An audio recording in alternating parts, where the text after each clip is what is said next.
ครัวไปหาเงินมาใส่หนี้อ่ะนางไอ้กูมียังฝากเด้อขนมเด้ออันนี้บ่อนดังพูนดังไพ่บ่อนโดย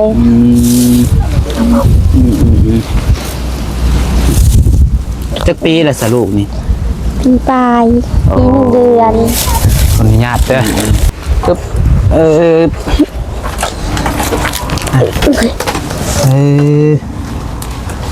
เพื่อนซานพุ่นกันเนาะ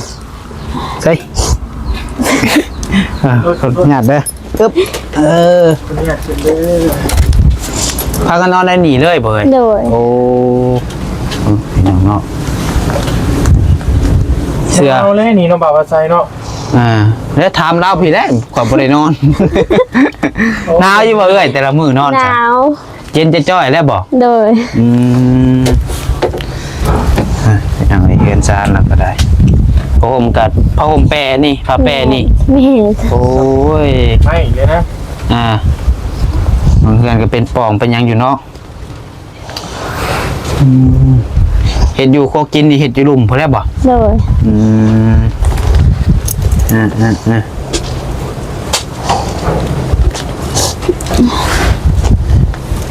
นี่10 กว่าปีแล้วเนาะเป็นยังไง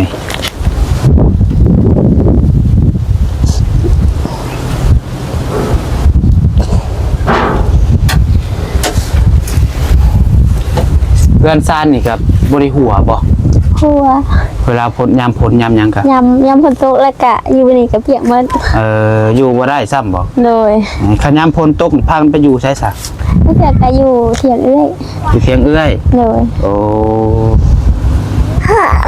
เถียงเอื้อยเถียงตัวใกล้ๆนี่บ่เลย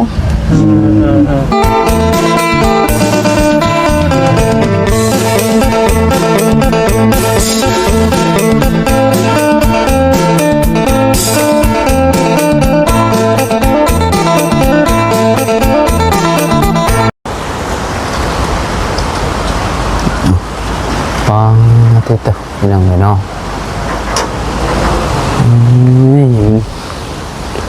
เพื่อนเปิดบ่อันนี้พี่น้องเนาะมีคนอยู่บ่พี่น้องเลยโอ้กลมหุงเขาก็ได้เนาะเท่าสูงกว่าเพื่อนพี่น้องเลยโอ้คือปลายคือกลมหุงกันเนาะเอาพี่น้องเลยเนาะพอดีว่าทางน้องปัจจัยก็ออกมาแต่ทางเฮือนของน้องเด็กกำพร้าเพิ่นนั่นแหละเนาะพอดีมาแวะหาทางครอบครัวอีกครอบครัวนึงพี่น้องเนาะที่ว่าทางเขาง่ายเพิ่นเข้ามาแหละพี่น้องทางเขาไอดียาวเพิ่นเข้ามาพี่น้องเอ้ยคือว่าเป็นยังพี่น้องเนาะกระบู้จักชื่อเพิ่นดอกพี่น้องเอ้ยเดี๋ยวว่าสิเข้าไปถามเพิ่นว่าเพิ่นอยู่กันจักคนอยู่กับไผเนาะพี่น้องเอาคนอื่นเบิดกาทักทายสบายดีเด้อสบายดีพ่อแม่พี่น้อง FC กันเบิดสุขสู่คนพี่น้องเอ้ยบ่สุมองสุบอนบ่ว่าสู่ฝั่งลาวฝั่งไทยและก็อยู่ทางต่างประเทศพี่น้องเอ้ยก็พบพอกันอีกแล้วเนาะกับน้องปัจจัยคือเก่าพี่น้องเอ้ยเนาะไปพี่น้องเอ้ยเรียนเพิ่นบ่นี่เนาะใช่นะอยู่ในเงินพี่น้องเนาะแล้วอยู่กับไพ่นะนางร้านบ่เจ้าคือเป็นน้องเพิ่นเป็นน้องใช้ลงมาผิดได้บ่ให้เบิ้งใช้เป็นหนึ่งขออนุญาตเด้อใช่น่ะพูดนะร้านบ่คือน้องผมนะครับน้องคือการใช้ลงมาผิดดูนั่งกินบ่ขนมน่ะฮะบ่กินเอาสบายดีแล้วเด้อเจ้าซื้อยังนั่งชื่อบางบางน้องบางจักปีแล้วโอ้โหโอ้บูฮอนเราอยู่ตัวเองซ้ำ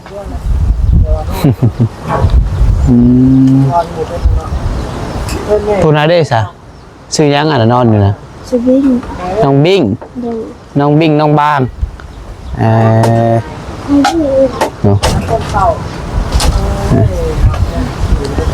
ชื่อเฮือนชื่อเจ้าบ่อนี่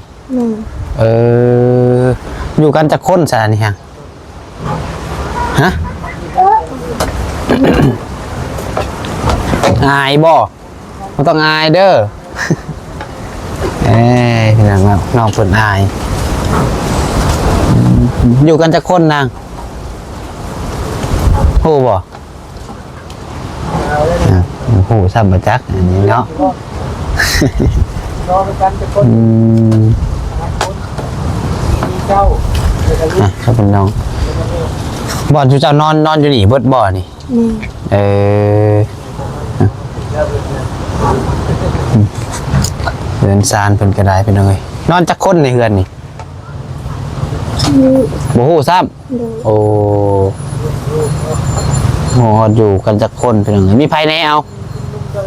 มีไผแน่ซะจะมีน้องจักคน บ่ฮู้ บ่ฮู้เอ้าถามหยังก็บ่ฮู้บาดนี้เนาะน้องบ่ฮู้แล้วซะบ่คือบ่ซื้อก็อย่าน้องปิ่งบ่น้องหยังน้องบางบ่ นี่ ซื้อน้องบูฮู้เด้อซะเด้อ พี่น้องเนาะเพิ่นอายบึกทรงเนาะเอ้าเบิ่งเดี๋ยวมาหาทางเอื้อยเพิ่นก่อนพี่น้องเอ้ยอยู่รุมพี่เนาะ เดือนละเทียแทนมาคุ้ม โทษพี่น้องเนาะสบายดีเด้อเอ้ย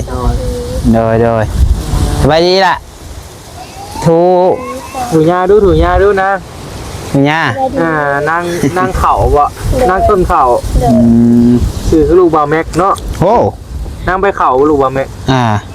สื่อคนดังเลยนี่นะขอโทษด้วยตอนนี้ด้านดิบแผ่นก็ได้ดิบแผ่นฮะเนี่ยเฮ้ยจะชื่ออย่างคนในญาติ คือ เอ โดย จักปีแล้ว ต่อสอง 2 ปีอันนี้ลูกสาวบ่ โดย โอ้มีลูกจะคนแล้ว ผู้เดียว ผู้เดียวนี่ โดย เพื่อนที่เจ้านี่อยู่กันจะคนซะนี่ อยู่3 3 คน โดย มีไผอีก มีแม่ มี แล้ว แม่ ก็ แล้วก็เจ้า โดย แล้วก็ลูก โดย เอา2 คนอยู่เทิงเขาได้สะพ้ายน่ะ ร้านเขาจะอยู่เถียง โอ้หลานบ่น่ะ เลย อยู่เทียงพุ่นจะพอได้ถามจากกินนี่จังงันว่าเพิ่นเคยในอายช่างนะกินนมบ่กินบ่นมนะเดี๋ยวจะให้อายเอานมให้เด้อทางเจ้าบุญบ่ได้ผัวบ่ซะ นี่เพิ่นไปหาเงิน โอ้ผัวไปหาเงิน โดย โอ้ไปหาเงินอยู่ไส อยู่ท่าแขก อยู่ท่าแขกพุ่น โดย โอ้ไปแต่โดนแล้วบ่ หาก็ได้เดือนหนึง ไปเดือนหนึ่งแล้ว โดย เคยไปเฮ็ดเวียกนี่คือว่าไปหยัง ไปแบบไปเห็นเรียกตัวสร้างอะไรอย่างนี้นะ เฮ็ดเวียกก่อสร้างดิ โดย แล้วก็ไปเดือนหนึงเพิ่นฝากเงินฝากค่ามาให้อยู่บ่ เพิ่นยังบ่ได้บ่ได้ทันได้พาเกินพอเพิ่นยังหาเงินใช้หนี้อะนะ เป็นหนีแน่นะ โอ้ หนี้แบบยืมมาแต่งงานเลย มาแต่งงาน โดย โอ้เจ้าแต่งงานเรียบร้อยหรือว่าเจ้า แต่งแล้ว โอ้โดย ยืมเงินนั่นเพิ่นมาแต่งงาน โดย ตอนนี้นี่เป็นหนี้เท่าไหร่เอ้า ตอนนี้ ตามเด้อ จุ๊บได้แล้ว จุบแน่แล้ว โดย โอ้ยืมเพิ่นเท่าไหร่ตอนแต่งงาน 8 ล้าน ยืม8 ล้าน โดย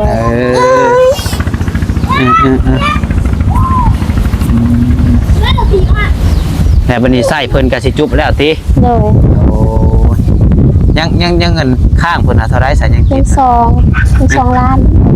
ยังเป็นหนี้อยู่2 ล้าน โดย โอ้ผัวบอกเป็นผู้ยืมอะ แมน เป็นหนีอยู่2 ล้านนะตอนนี้เนาะ โดย แต่ครับไปหาเงินมาใส่หนี้ โดย ข้าวน้ำก็มีกินอยู่บ่ซะ เขาน้ำกับท่านได้กินแต่เดือน3เลยบัดนี้ก็ได้ซื้อกิน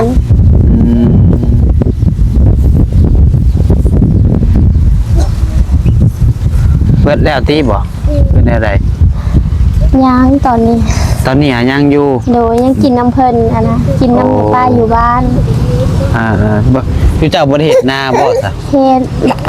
แต่ว่ามันได้แต่6สอบหมดนี้ เบิดเนี่ยได้6สอบ โดย กว้างอยู่เนาะ ว่างมันบ่เป็น มันบ่เป็น มันบ่เป็นหมากบ่ แม่น โอ้เป็นหมากดิแต่ละมื้อเจ้าหาอยู่หากินได้เลย ไปใส่ว่ามีแต่ทานนึงข้าวทานแม่ไปหามา มีแต่แม่ไปหา โดย แม่เพิ่นไปหาแนวใด เพิ่นก็หาคือตามถุงละ โอ้หาขุดกระปอกกระปูกบเขียดขายบอก โดย ใช่ ใช่เลยเด็กน้อยร้านจะบอล ใช่อยากนอนบ่นะ ให้ก็ตื่นไปนอน ยากบ่ เพิ่งเดี๋ยวไปเอาขนมมาให้แป๊บหนึงพี่น้องเนาะเอาขนมไปน้องเพิ่นก้อนเพิ่นแอบพ่อนั่นพี่น้องเนาะ ทางลูก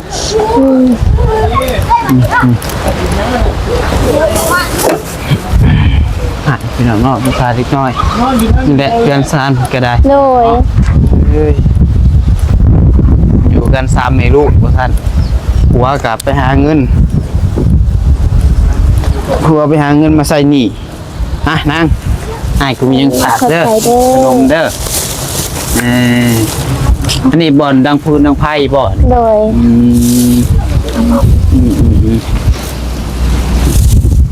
จักปีละสลูกนี่ ปีปลายปี1 เดือน เมื่อนั้นเฮาเพิ่นเจ้าขายเครื่องทางนี้บ่ แม่นขายกล้วยให้เอื้อย ขายกล้วยให้เอื้อย โดย บ่อยากบ่น่ะ กินได้วะกินลายรองเป็นวัดเด้อ กินได้ค่ะ เลี้ยงลูกเนาะบ่มีหาเงินใส่หนีวะ โดย แต่ละมื้อพากันกินข้าวกับหยังเสย บางมื้อกะกินกับแจ่วกระปูบางมื้อกะกินปีเขียด กินแจ่วกับปู โดย ให้กินอาหารบ้านๆเฮาเลยเนาะ โด พวย กปูพวกกระปบเขียดนี่แหละพี่น้องเอ้ย หน่อไม้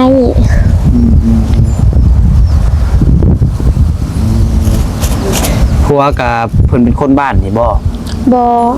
เพิ่นเป็นคนบ้านได้จ้ะผัว บ้านปักกล้วยดงแข่งคำแข่งสันบัวทองแข่งคำมวน แข่งขมวน โดย โอ้คนถ้าแขกคุณ โดย แล้ววันนี้ก็ไปหาเงินอยู่บ้าน โดย บ่ให้กินนมไว้กินบ่นมน่ะอยู่เฮือนแต่ละมื้ออยู่เลี้ยงลูกแล้วเนาะ โดย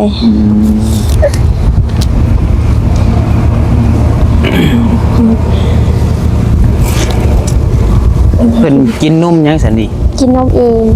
ฮะ กินนมเองกินนมไปเอง โอ้กินนมแม่ โดย โอ้เนี่ยเรากินนมกล่องนมนั่น บอ นี่เสื้อผ้าเพิ่นก็มีอยู่บ่เครื่องนุ่งจังอ่ะ มีแต่บัวลาย มีแต่บ่ลาย โดย ตอนนี้นี่สิ่งที่เจ้าขาดเรือนี่ขาดเรืออะไรที่ว่าพอจำเป็นแน่หั่นนะ เทียงอยู่เทียง เถียงนา โดย หรือว่าเฮือน โดย จำเป็นชุดๆแล้วที่ว่าอยากได้ แมน มีคันว่านั่นนี่อยากได้เถียงนา โดย เถียงนาแบบพอมันเน่นนาสมูสำยังดีแล้วเนาะ โดย ย่านได้ลมนี่กันเนาะ แมน ยำลมซ้ เถียงกันจักสิลมยามใดอยู่นี่ตลอดบ่ โดย จักปีแล้วเจะอยู่นี่ 10 กว่าปีละ 10กว่าปีโอ้ดินนี่ซังนี่ก็เป็นของเจ้าเองบ่นี่ แบบของพระเจ้ายังพระท่านได้ปั่นกันนะคะ ของไผจ้ะ ของพ่อเฒ่าแม่เฒ่า แต่ว่าพระเจ้ายังไม่ได้ปั่นออกจากกันนะ ว่าไงคือดินมูล โดย แล้วเจ้าพากันมาอยู่ดินมูล โดย เจ๊ ำบ่ให้นางใบเข่า ทางมาอยู่ดินมูล โดย ยังบ่ทันได้แบ่งเนาะ ดินพอดินแม่อะไรพี่น้องเอ้ย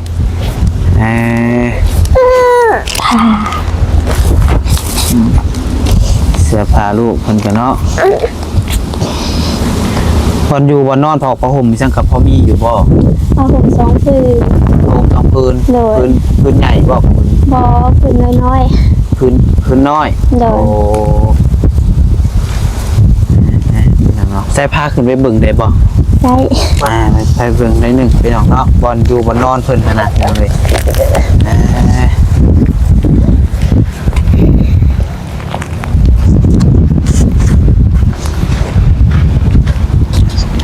นี่เราพาขึ้นไปเบิ่ง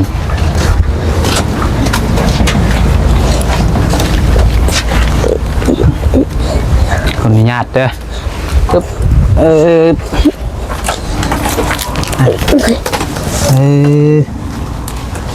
เพื่อนซานเพิ่นกันเนาะใช่ขออนุญาตเด้อปึ๊บคนนี้อยากกินเด้อ พากันนอนได้หนีเลยบ่เอ้ย โดย โอ้พี่น้องเนาะเสื้อ เอาเลยนี่เนาะบ่าวว่าใจเนาะ แล้วถามเราพี่แล้วกว่าบ่ได้นอนหนาวอยู่บ่เอ้ยแต่ละมื้อนอน ห จ้ะ นาว เย็นจะจ้อยแล้วบ่ โดย พี่น้องเอ้ยเฮือนซานแล้วก็ได้ผ้าห่มกับผ้าห่มแปรนี่ผ้าแปรนี่ ไม่เห็น โอ้ย ไม่เลยนะ บางเฮือนก็เป็นปล่องเป็นหยังอยู่เนาะเห็ดอยู่โคกินนี่เห็ดอยู่ลุ่มพอแล้วบ่ โดย น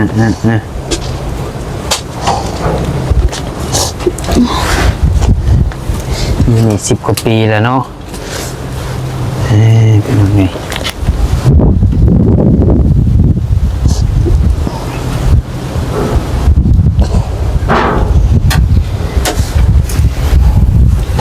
เพื่อนซ่านนี่กับบริหัวบ่ หัว เวลาพ้นยามหยังกะ ยำฝนตกแล้วกะอยู่นี่กับเปียกหมด อยู่บ่ได้ซ้ำบ่ โดย คันยามพ้นตกนี่พากันไปอยู่ใช่ซะ แล้วเกิดก็อยู่เถียงเอื้อย อยู่เพียงเอื้อย โดย โอ้ เที่ยงเอ้ยเที่ยงโตใกล้ๆนี่บ่ โดย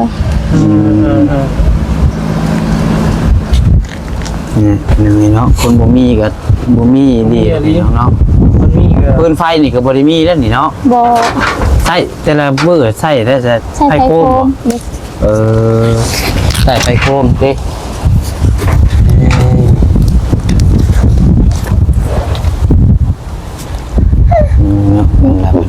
น้ำในได้เสือเอ้ยใส่น้ำ น้ำในใส่อยู่นอง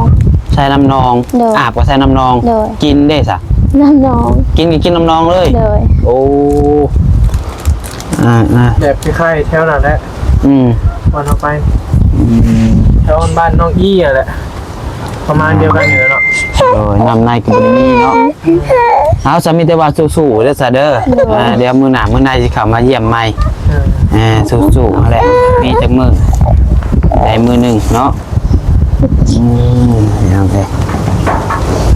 เป็นกำลังใจให้เดี๋ยวมื้อหน้าสิมาเยี่ยมใหม่ โดย มื้อนี้ก็พาไปเวียกต่อแน่พี่น้องไอ้พวกสิขึ้นไปพูดแหละมาหักขอไม้เด้อโอเคป่ะสบายดีเด้อโดยจุดีมีแห้ง ครับป้าเด้อวันนี้เด้อมือไหนสิมาแวะเด้อบ๊ายบายนั่งไว้เข้า พี่น้องเนาะเพื่อนซานเราก็ได้มาได้พี่น้องภาพมันบรรยายซะเนาะ